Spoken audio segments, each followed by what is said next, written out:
आप सभी को आने वाले आद्रा नक्षत्र की ढेरों शुभकामनाएं। इस वीडियो में मैं आप सबके साथ शेयर कर रही हूँ आद्रा नक्षत्र की पूजा विधि। किस प्रकार से आपको आद्रा नक्षत्र की जो पूजा है वो करनी है, क्योंकि आद्रा नक्षत्र जो है वो 22 जून से प्रारंभ होकर 6 जुलाई तक चलने वाला है। और पहले 5 दिन, शुरुआती जो 5 दिन है 22 तारीख से लेकर 26 तारीख तक आपको किसी भी प्रकार की कोई भी बुआई इत्यादि नहीं करनी है। और उसके बाद आप खेतों में जो भी धान की रोपाई करेंगे तो कहते हैं फसल जो है वो बहुत अच्छी होती है। और 22 तारीख से 5 जुलाई तक जो आद्रा की थाली है वो बनेगी। आप किसी भी दिन आद्रा की जो थाली है, किसी शुभ दिन, अच्छे दिन देखकर आद्रा की जो थाली है वो बना सकते हैं। चलिए अब पूजा जो है वो शुरू करते हैं। किस प्रकार से आपको पूजा करनी है, तो आप ये पूजा अपने घर के मंदिर में भी कर सकते हैं या आप अलग से चौकी लगा के कर सकते हैं।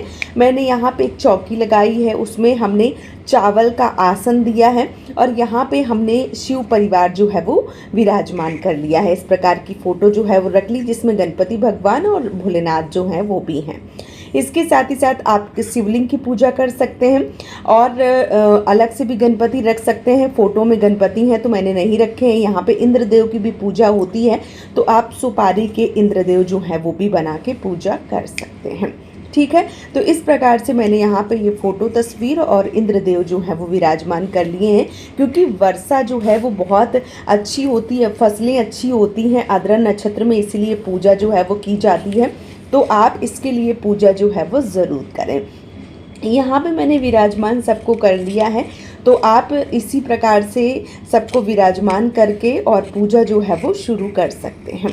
अब हम क्या करेंगे, थोड़ा सा आसन देंगे और जो दीप है वो प्रज्वलित करेंगे। क्योंकि जब हम दीप रखते हैं तो जो दीपक होते हैं वो हमारे पूजा के साक्षी होते हैं और हमारी पूजा संपन्न मानी जाती है। तो हमने यहाँ पे दीप और धूप जो है वो जलाकर रख लिया है। अब जो स्नान है वो हम करवाएंगे, तो हमें क्या करना है, एक लोटा जल लेना है, उसमें हमें एक पुष्प की मदद से भाव स्वरूप स्नान जो है वो करवाना है। मैंने यहाँ पे गणपति अलग से नहीं रखे हैं क्योंकि फ़ोटो में गणपति हैं। अगर आपकी फ़ोटो में गणपति नहीं है तो आप अलग से गणपति जो है वो रख सकते हैं। ठीक है, तो यहाँ पे हम क्या करेंगे, एक पुष्प की मदद से भाव स्वरूप जो दीपक है उसका पूजन करेंगे, इंद्रदेव की पूजन करेंगे, गणपति भगवान, भोलेनाथ सबकी पूजन जो है वो यहाँ पे करेंगे। तो सबको हमने यहाँ पर स्नान जो है वो करवा दिया है। स्नान करवाने के बाद में आपको क्या करना है, जो भी वस्त्र स्वरूप कलावा है, मौली है या कोई वस्त्र हैं तो वो आप समर्पित कर सकते हैं। यहाँ पे मैं वस्त्र स्वरूप कलावा जो मौली है वो समर्पित कर रही हूँ। तो दीपक को, इंद्रदेव को, भोलेनाथ की जो फ़ोटो है उन सब को मैंने यहाँ पे कलावा और इसके साथ ही साथ जो जनेऊ है वो समर्पित कर दिया है। तो जनेऊ है यदि आपके पास, तो जनेऊ जो है वो पूजा में ज़रूर शामिल करें। तो मैंने यहाँ पे सबको जनेऊ जो है वो पहना दिया है। अब हम क्या करेंगे, पुष्प समर्पित करेंगे। तो गर्मी बहुत ज़्यादा हो रही है, जो भी पुष्प आपको मिल जाते हैं वो चढ़ाइए, नहीं मिलते हैं तो बगैर फूलों की भी पूजा आप कर सकते हैं। मैंने यहाँ पे जो भी फूल मुझे मिल गए हैं, मैंने यहाँ पे फूल जो है वो चढ़ा दिए हैं। अब जो ऋतु फल होते हैं या जो भी चीज़ें होती हैं वो चढ़ाई जाती हैं, लेकिन हम सबसे पहले यहाँ पे तिलक जो है वो करेंगे। तो चंदन का तिलक, क्योंकि सब भगवान हैं, देव हैं, तो हम चंदन का तिलक करेंगे। और पहले हम दीपक को इस प्रकार से तिलक जो है वो कर देंगे। फिर हमने इंद्रदेव को, गणपति भगवान को, भोलेनाथ को, सबको जो तिलक है वो कर देंगे। क्योंकि माता जी जो हैं वो भी फ़ोटो में बनी हुई हैं, तो यहाँ पे हम कुमकुम का तिलक जो है वो माता रानी को करेंगे। तो इस प्रकार से हमने कुमकुम का तिलक लिया है और ये माता रानी को जो तिलक है वो कर दिया है। तो आप इसी प्रकार से कर सकते हैं।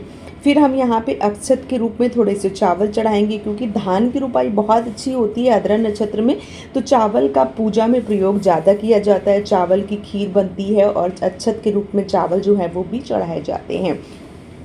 अब जो भी ऋतु फल हैं, जैसे जामुन है, आम है, वो पूजा में चढ़ाए जाते हैं। तो मैंने यहाँ पे जामुन जो है वो मुझे मिल गया था, तो जामुन और आम का सीज़न अभी चल रहा है, तो आप आम और जामुन जो है वो पूजा में ज़रूर शामिल करें। यहाँ पे मैंने जामुन के साथ साथ बतासे के रूप में भोग जो है वो चढ़ाया हुआ है।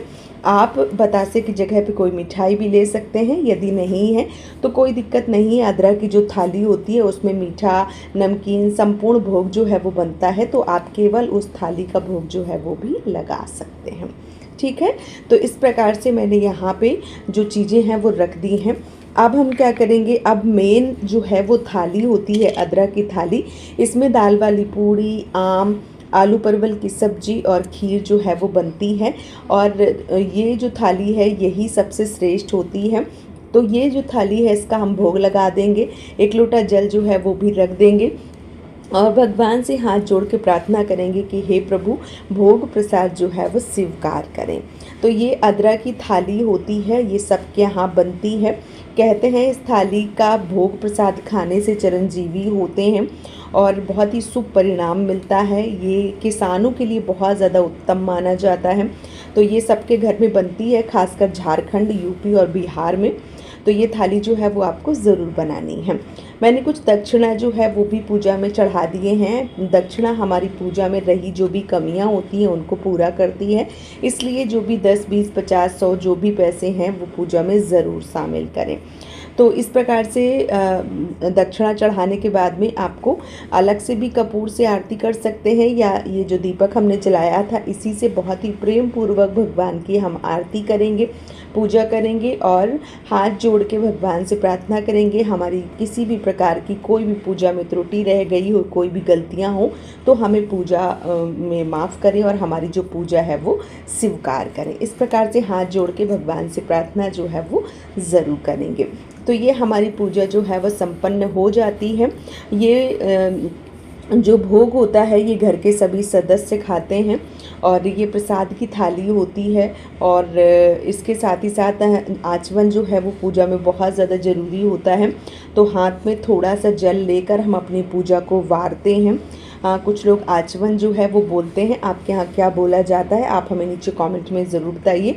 3 बार 5 बार इस प्रकार से संपूर्ण पूजा को वारा जाता है, फिर जो जल है वो इस प्रकार से छोड़ा जाता है और हाथ जोड़े जाते हैं। तो ये इस प्रकार से हमारी पूजा जो है वो संपन्न हो जाती है। तो अदरक की ये सरल पूजा जो है वो आप ज़रूर कीजिए, अपने घर के मंदिर में या चौकी लगा के कहीं भी पूजा जो है वो ज़रूर कीजिए, क्योंकि ये पूजा जो है वो बहुत ज़्यादा उत्तम होती है। और इस पूजा को करने से इंद्रदेव प्रसन्न होते हैं, बारिश अच्छी होती है, जिससे हमारे जो खेतों में धान की रुपाई होती है वो बहुत ज़्यादा अच्छी होती है। तो ये पूजा जो है वो की जाती है। ठीक है, आपके घर में ये पूजा होती है या नहीं होती है आप हमें कमेंट में ज़रूर बताइए। और आप सबको ये पूजा विधि कैसी लगी है, अगर आप सबको ये वीडियो पसंद आया है तो आप इस चैनल से जुड़ जाइए, चैनल को सब्सक्राइब करके, वीडियो को लाइक करके। और मेरी मेहनत अगर आप सबको पसंद आ रही है तो आप कमेंट में ओम नमः शिवाय ज़रूर लिखें। ये वीडियो मैं यहीं पे समाप्त करूँगी, बहुत जल्दी मिलूँगी आप सबको एक और नए वीडियो के साथ में। राधे राधे।